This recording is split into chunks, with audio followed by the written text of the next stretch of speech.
En France, la relation de travail, c'est rarement une affaire entre deux personnes. Il y a tout un système derrière. Aujourd'hui, on décortique ensemble cette mécanique de la représentation collective. Tout part de cette question. Une question qui a l'air simple, mais qui est absolument fondamentale. Un salarié, tout seul, face à la machine qui est une entreprise, quel est son poids réel? Comment le système français tente de répondre à ce qui ressemble à première vue à un déséquilibre? Eh bien, la réponse du droit du travail français est claire. La solution ne peut pas être individuelle, elle doit être collective. L'idée, c'est que la force vient du nombre. C'est en s'unissant que les salariés peuvent commencer à faire pencher la balance de leur côté. Alors, première chose, pour pouvoir corriger un déséquilibre, il faut d'abord admettre qu'il existe. Et c'est précisément ça le point de départ de toute la législation sociale en France. La loi ne fait pas que le reconnaître, elle agit concrètement. Elle met en place ce qu'on appelle un ordre public social. Qu'est-ce que c'est? C'est un socle, un ensemble de règles minimales en dessous desquelles aucune entreprise ne peut aller. C'est en quelque sorte le premier filet de sécurité. Bon, cette force collective, comment elle s'organise dans la vraie vie?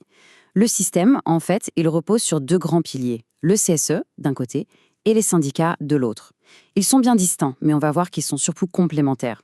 Là, la division du travail est assez nette. D'un côté, on a une représentation interne, vraiment au cœur de l'entreprise pour gérer les soucis du quotidien. Et de l'autre, une force de frappe externe qui, elle, négocie à une échelle beaucoup plus large, celle de tout un secteur d'activité. Les syndicats, il faut les voir un peu comme les architectes des grandes règles d'une profession. Leur but n'est pas de régler le cas particulier d'un salarié, mais plutôt de négocier la grille de salaire de toute la métallurgie, par exemple, ou les conditions de travail dans le secteur bancaire. Le CSE, lui, c'est le local de l'étape. C'est le représentant de proximité.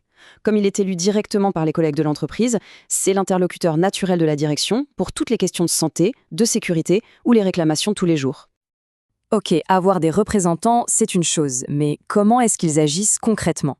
Leur principal outil, c'est la négociation. C'est à travers ce qu'on appelle le dialogue social que tout se joue. Là, on est vraiment au cœur du réacteur. La loi, elle, donne un cadre très général. La négociation collective, elle, permet de venir ajuster ce cadre, de le tailler sur mesure pour qu'il colle aux réalités d'un secteur, que ce soit une industrie en pleine mutation ou un domaine complètement nouveau. Et cette négociation, elle ne se passe pas à un seul endroit. C'est un peu un millefeuille.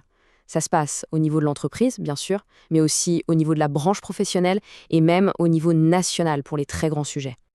Et à la fin, qu'est-ce qu'on obtient? En gros, deux types de textes. D'un côté, la convention collective, c'est le gros manuel de règles pour tout un secteur, et de l'autre, l'accord collectif, qui lui est beaucoup plus ciblé, plus chirurgical.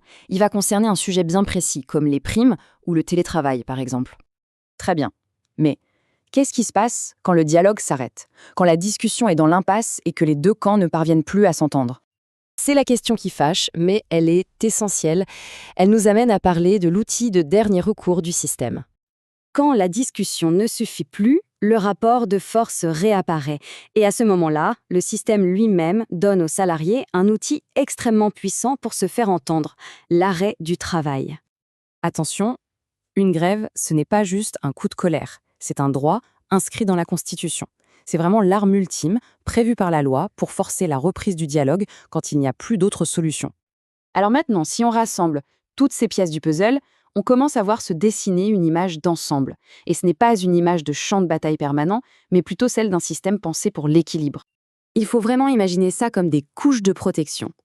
Tout en bas, on a la loi, ce fameux filet de sécurité minimum qui s'applique à tout le monde, sans exception. Et par-dessus ce socle légal viennent s'ajouter toutes les autres couches. Le CSE au plus près des salariés, les syndicats pour la vision d'ensemble, la négociation comme outil de dialogue, et tout ça avec le droit de grève en garantie au cas où. Et voilà ce qu'il faut retenir. Le but de toute cette architecture, ce n'est pas de favoriser le conflit. Bien au contraire, c'est de créer les conditions d'un équilibre dynamique où le dialogue est la règle et où le pouvoir de l'un est toujours contrebalancé par le pouvoir de l'autre. Et ça nous laisse sur une question ouverte. Avec toutes les transformations actuelles du monde du travail, comment est-ce que ce cadre, qui a plus d'un siècle, va devoir s'adapter pour continuer à jouer son rôle demain? C'est tout l'enjeu.